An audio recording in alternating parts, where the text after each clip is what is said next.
I would like your comment, your perspective on this, that is, on this considerable war effort by the Russians. What I was going to say is that certainly the Russians are not stronger today than at the beginning of the war, but neither are the Ukrainians. They have more tanks, jets, defense systems, and long-range missiles. And so, in reality, both sides are advancing at almost the same rate, which means the Russians are still not able to gain the upper hand. They're making limited gains with big losses, since real progress would require more dominance, and Ukrainians are causing them heavy casualties. So for these meager gains, in reality, the outlook is always more suffering and increasingly degrading. Investment on both sides until one of them gives in. That's why neither side expects a military collapse, it will be economic. Will it be us who abandon Ukraine and it will no longer be able to continue defending itself? In that case, there will be hundreds of thousands of deaths, it must be said openly. Then there will be an open war between Russia and Europe. I believe that. Or is it Russia where sanctions, despite Salvini's claims, do have an effect and prevent production? Without sanctions, the Russians would fire 4 times more. We need to be clear about this. Explain. We're going to look at images of Odessa, especially how they're still able to strike Odessa, which is such an important target. President Emmanuel Macron stressed that Odessa is a key target, as both Kiev and Odessa are experiencing. I'm not referring to an obscure city, every city deserves respect, but some, like Odessa, have greater symbolic significance. Quite simply because we haven't provided the necessary equipment to technologically intercept these missiles. We have them. Something in the story doesn't add up? We're not deploying, we don't want to provide more equipment so as not to strip our army, which is already stretched to the limit. Is at that point? Let's be clear, Ukrainians now have stronger air defense than us. If tomorrow France or any European country suffered attacks at the level Ukraine is facing, our interception rate would be much, much worse than the Ukrainians. And sorry, if you are right, we understand the anxiety gripping the Chief of Defense Staff. We'll see that the British Chief of Defense Staff is very, very pessimistic. We're willing to help but hold back, telling ourselves not to expose ourselves too much no matter what. But it's also because we're making an industrial effort in certain areas. For the Caesar cannons to supply artillery shells, there is no longer a problem with artillery shells. See, the protection of cities is still essential. It's essential, but we haven't put in as much effort here as elsewhere. Before we discuss our military capability against Russia and Ukraine's achievement against a Russian submarine, Gerard, what's your perspective as a historian? The French armed forces are notably restrictive with arms deliveries.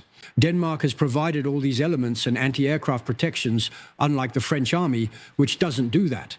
And I can tell you that there are even power struggles within the French state. Between whom? Between political power and the military. Who resist? It's usually the military who win. For now, we're delivering few weapons. What? Wait, you mean the Élysée says we have to deliver this, and the military resists as long as possible? Yes, they resist. The military resists. It's the Ministry of Foreign Affairs. How? The Ministry of Foreign Affairs wanted to do more on several occasions. And the decision was that the military didn't want to give, so we couldn't give. That's it. And who is right? In this case, I think the military is right. But still, we should have ramped up as early as 2022. So you agree they're right? Because today we really can't give more. We had to do 2 things, give our all and step on the gas to support the Ukrainians. And on the other hand, more and more military personnel, for example, would like to intercept missiles over Ukrainian territory while being based on the other side of the border. And 63% of the French are in favor. This is Operation Sky Shield, and here it's the opposite. The diplomats say, wait, we need to have agreements, Poland has to agree, and so on, and we don't want to go in alone. So giving more, no, but getting involved, yes, that's for the army. And then foreign affairs, it's a bit the opposite.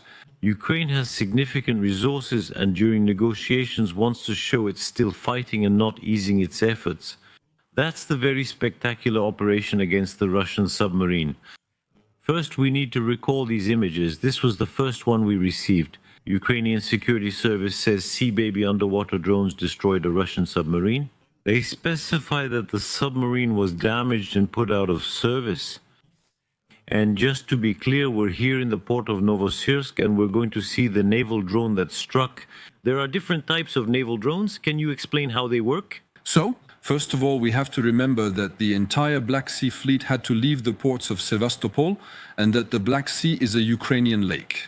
The Russians can't leave anymore, so they all had to take refuge in Novosibirsk, which is much farther away, because as soon as they go out, they're really in danger, and normally when they're in that port, they're behind protective nets. There are acoustic detection systems and the Ukrainians have a lot of their drones. They're like upgraded super jet skis that explode on the surface. And in reality, they have developed real submarines that are several meters long, that can carry hundreds of kilos of explosives, and that are submerged, that are under the surface of the sea. So first of all, developing this expertise. In a few years, much work was done, but when they first used it a few months ago on a Crimean bridge pillar, it failed.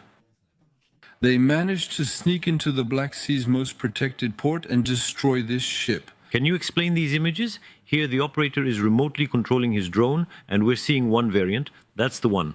These are the visible versions above the water. Here you can see a camera on the roof at the back. You can see the two antennas. One is a Starlink. This allows it to be operated even from France. You could control it all the way to the bottom of the Black Sea, since it goes through satellite. And so it's fascinating. It looks like a toy. I don't know if you played with boats like this, but I can picture you at the Luxembourg Gardens. In my opinion, they had sails. And okay, let me remind you, I'm not Parisian. This is a special version equipped with anti-aircraft missiles, as you can see. That means these boats, these small naval drones, were actually often attacked by Russian helicopters. Well, they shot down helicopters with the missiles mounted on them to pose a threat, and so they managed with these boats to shoot down fighter jets and helicopters to prevent this pursuit. And so the version that actually hit that submarine in the port wasn't the one we're seeing, it was a real submarine version. Consider the Russian response as they were counting it's an information war. Share your thoughts. The Russians released images and a video showing the same submarine, or at least part of it, since the back, which should be intact, is not visible. Captain Rulev from the Black Sea Fleet denies the Ukrainian action. Can we deduce anything from the image we're seeing here? No, it has no hull or serial number. They could have moved or replaced it. So is it really in the same spot? Wasn't this filmed last week? That proves nothing. The Ukrainian footage and the Ukrainians themselves are clearly much more convincing. Previously, when the Moskva was shot down or sunk, the Russians denied it, claiming a fire in the hold, and a storm caused it to sink. That's not true. After losing major defense systems in Crimea, they blamed cigarette smoking. It's still official, so we know they're making it up. Again, we're waiting for satellite photos. By the way, a ship that's in the Brest harbor or wherever it's on display, like that one. No, as far as we know, our acoustic detection systems are extremely reliable and among the best worldwide. That's why we win many export contracts, unlike the Russians. Anti-submarine warfare, which could have helped detect the Russians, isn't their strength. Very clearly, we export them, we're very strong, and now we're starting to make naval drones. For example, a company like Seahall can now once again develop jet skis that reach their target. But one last thing about this, what's interesting is that here, it's the Russian army's security camera that's monitoring the port, the Russian army. And it's the Ukrainians who are sharing this footage. It's that the Ukrainians managed to hack the security system of the Novorossiysk naval base to share these images. And that's another feat. Obviously, they knew exactly where the boats were positioned, what time they went out, when they needed to pass by discreetly, because they had this information from the cameras. At the beginning of the show, we saw the negotiations taking place. In any case, whether we celebrate it or regret moving forward. And in reality, many people think, hey, we're getting closer to a compromise. But very clearly, the opposite is happening. In the European headquarters, there is a strong sense of concern. The latest is Mayor Eichel, Chief Knighton, and the British Chief of Staff who spoke out. He is extremely pessimistic. He says, I would say the situation is more dangerous than anything I have experienced during my career. The armed forces are our first defense. We must be ready to fight and win. That's this man. Sons, daughters, colleagues, and veterans will all help build, serve, and if needed, fight. More families will understand what it means for the sacrifice of our nation. Remember what Mandon said. Remember the words of Mark Rutek, whom we saw earlier in Berlin. Who says we must prepare for a war like the first or second, like what our parents and grandparents faced? It's really absurd. How would you fight World War II? Come on, let's be serious. There can be a war, there can be military operations, but you have a country called Russia that isn't even able to crush Ukraine.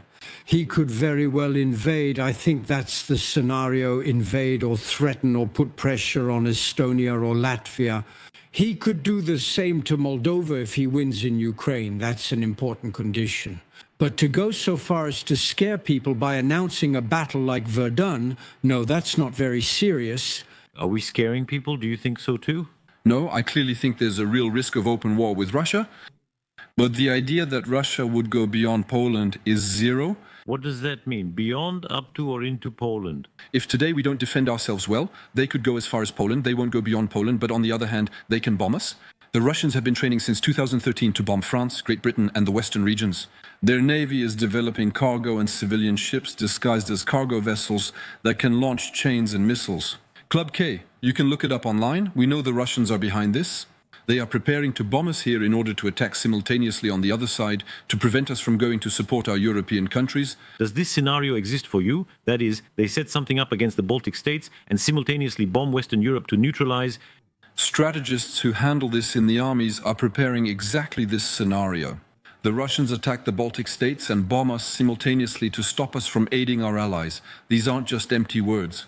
The Poles, Balts, Finns, and Swedes have this scenario for the other side. Official Russian documents, found with 2 million documents on nuclear deterrence, indicate the Russians are preparing to bomb us. Here in France, they're targeting our airports, railways, and electrical systems to stop us from helping. That would be an incredible level of boldness and risk-taking. Of course, and why not? That being said, armies by definition plan everything, so I imagine the French plan too, so everyone is planning. You don't believe it? Clearly? No, I don't mean I don't believe it. I'm saying it's possible, but I'm returning to the idea of alarming the bourgeois. I think it's important, if we want to mobilize our citizens, to propose scenarios that are reasonable. Talking about the First World War to the French, that's not possible. It's absurd, since for us, it's the ultimate sacrifice. 1.4 million dead at the Battle of Verdun. No, that's not it at all. The Cossacks are not on the Rhine, and let's not try to make the citizens believe it. You say that? Xavier Titelman replies yes, but asks if bombings in European cities are possible. Ah, yes, no, but bombings, that's a deterrent. We also have deterrence capabilities. There is also, we plan both for destruction and possibly also for deterrence capabilities.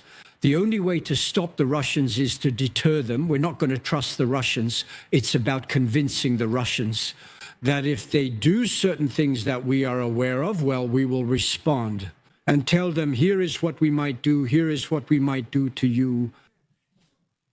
It's not exactly the scenario that Titelman describes. After all, you're not. I don't want to pit you against each other artificially, but Titelman is objectively saying something different. When I see Russia organizing attacks in Europe, including a failed one in France in June 2020.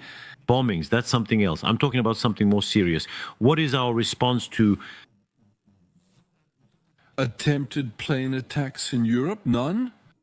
We don't even talk about it. We don't take them to court or anything like that. Despite clear proof that Russians organize attacks and set supermarkets on fire, the idea is that if we don't stop them now, they'll go further, which is becoming increasingly common. I think more and more people who are inclined, who are able to work on security issues. So I'm not saying, and I deeply hope that indeed we will have deterrence and power that will allow us to prevent the Russians from trying to go further. That's also why Europeans today want to go further than Americans. Since Americans want to give Donbass to the Russians, it's because that would prove Putin right, and of course it makes him want to go further, and this desire to go further and to push forward. The sanctions will cause Russia to make more weapons than it currently uses.